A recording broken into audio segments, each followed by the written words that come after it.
তো এখানে কাঁচা লঙ্কা, টমেটো আর তোমার পোস্ত নিয়ে নিয়েছি। তো চলো দেখো রান্নাটা, বরবটি, শুধু বরবটির তরকারি কি করে করি, ঠিক আছে? তো এই দেখো তেল গরম হয়ে গেছে, এর মধ্যে পাঁচফোড়ন ছেড়ে দেবো। পাঁচফোড়নটা ছেড়ে দিয়েই তারপরে দেবো বরবটিটা ভাজতে থাকবো। আর এদিকে দেখো মশলাটা প্রায় কমপ্লিট।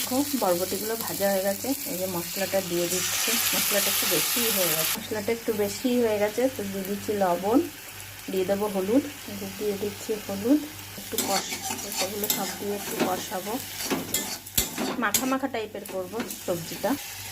একটু জল দিয়ে সেদ্ধ হতে দেবো। তো এই দেখো আমাদের তরকারি রেডি হয়ে আসছে, একটু চিনি দিয়ে দিলাম, এবারে নামিয়ে দেবো।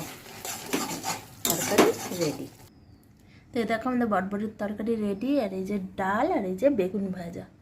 তোমাদের যদি ভিডিওটা ভালো লেগে থাকে প্লিজ আমার চ্যানেলটা সাবস্ক্রাইব করে দিও, পারলে একটা লাইক করো আর কমেন্ট করো। বাই, আজকে ভিডিও এই পর্যন্ত। রাধে।